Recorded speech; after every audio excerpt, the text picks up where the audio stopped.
What if Captain Carter was the first Avenger? Sucked. She did great in the final episode, but this was just a rinse and repeat of Captain America the First Avenger. Literally nothing was different besides the fact that she was Captain America. The other universes are a little bit different. This one was not. It was literally just a rinse and repeat. She becomes Captain America. She faces struggles just like Steve, because this is the old times. He faces, well, not really oppression, because, he's white. But he faces struggles because nobody thinks he can be a struggle because he's skinny. She faces struggles because nobody thinks she can be a soldier because she's a woman. Because this was, the 30s. They both sacrificed themselves in the first Avenger. Steve Rogers sacrificed himself, disappeared for 70 years. What happens with her? She sacrifices herself and disappears for 70 years. Except she doesn't get frozen. She just fights the octopus creature for 70 years and then randomly shows up to Nick Fury's world, and then he says the exact same line, basically, that he says to Steve Rogers when he wakes up from the ice. There was no need for this episode besides the fact to set her up as a character. Which I don't think mattered because they didn't set up Gamora as a character. And she later became sorta of a big part to stop Ultron. So I really don't think this episode was needed. It could have just been 8 episodes. What if T'Challa became Star-Lord was a really good episode besides the fact that they made Korath a little bit of a joke? Like, he wasn't the biggest threat in the first Guardians of the Galaxy movie. Hell, I forgot he was even in it for a while until I rewatched it like a few years ago, and then it just kind of stuck with me for some reason.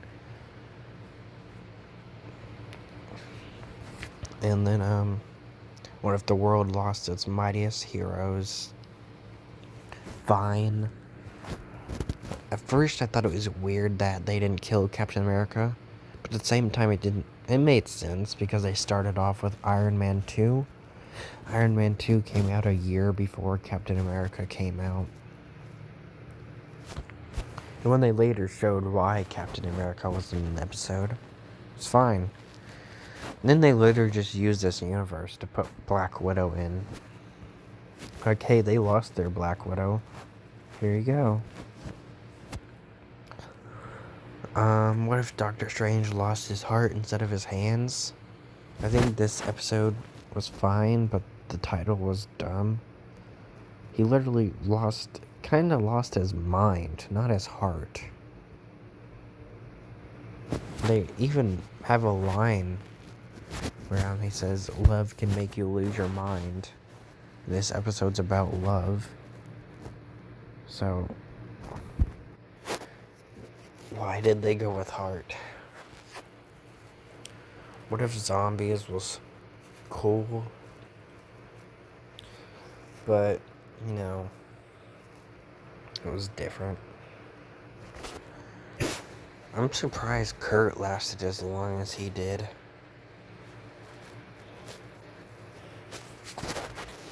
What if Killmonger rescued Tony Stark? This episode was also decent, though they just kind of ended it out of nowhere. Didn't give us a conclusion to the story. Like, hey, we're gonna take down Killmonger. But they don't.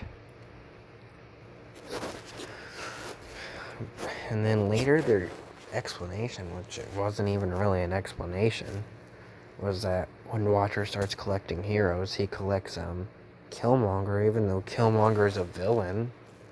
He murdered Tony Stark in cold blood. Even though he knew Iron Man never lifted a finger and didn't know how to fight. He just killed him. Sure, he probably would have, told on him. But Tony said himself he would rather get revenge. So I really don't get why he was recruited as a hero.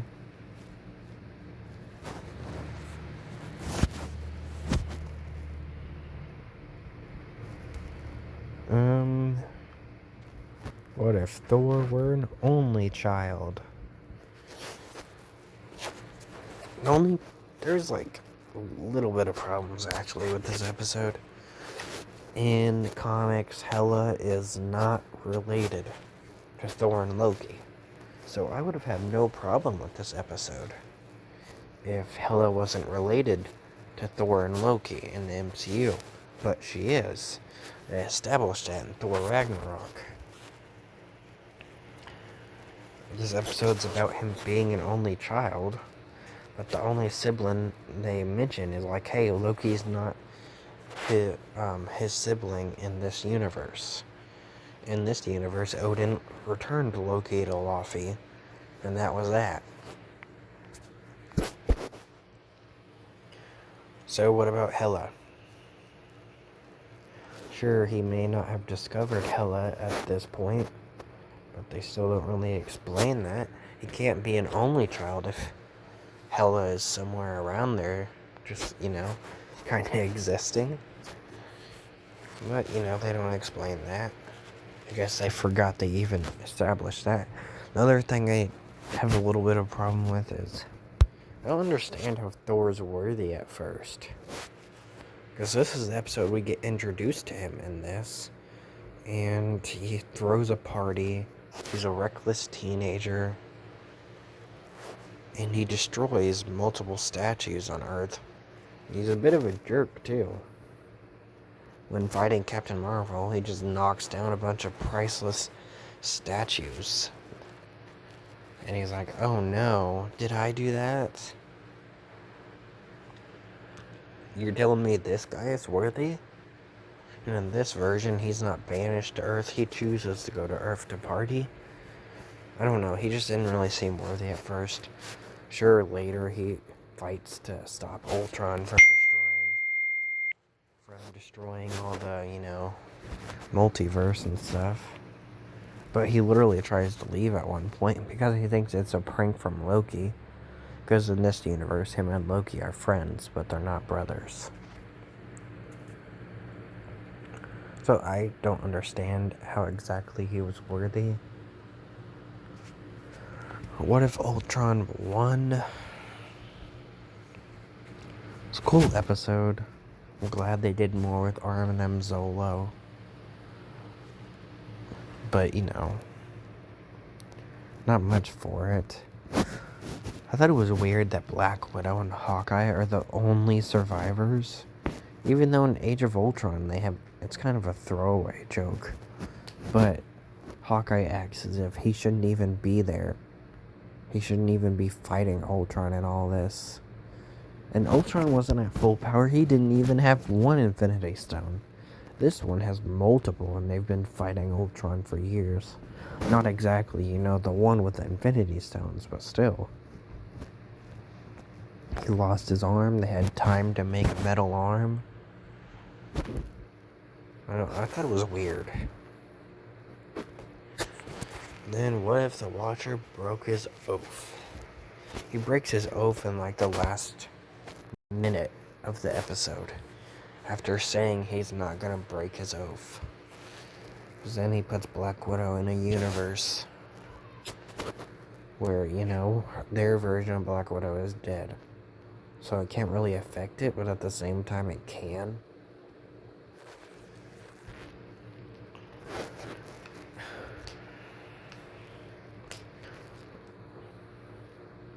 Though the Watcher watched all these deaths and all this stuff before, Black Widow even acknowledges that.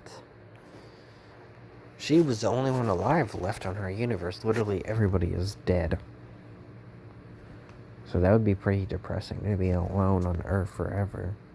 But that's not really the Watcher's problem.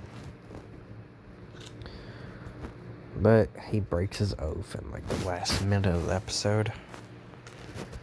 This is a quick side note. This isn't about this show. This is about Falcon and the Winter Soldier. I forgot to talk about one thing, maybe two, that I thought was stupid. I thought it was weird that they kept trying to make that one girl, that super soldier, sympathizable, even though she murdered a lot of innocent people and she referred to them as, like, nothing. She was like, oh, hey, Lamar was nothing because he wasn't a part of the plan, so it doesn't matter that he died.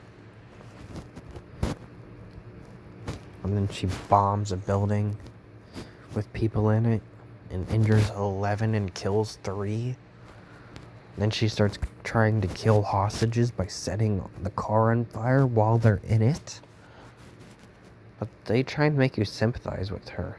Even Falcon still sympathizes with her for some reason. After? I don't know. I thought it was a little bit stupid with Captain America's speech at the end. Or the senator's like, you have no idea how hard it is. You died during the snap. He doesn't straight out say that, but he was like, you don't know how hard it is. You don't know how to deal with it. And he's like, yeah, you're right. Do better. But besides that, I did like Captain America and the Winter Soldier. Yeah, this series was fine. Probably the weakest out of the series, though. Out of the 4 MCU shows I've watched so far. So now, there's only one left. WandaVision.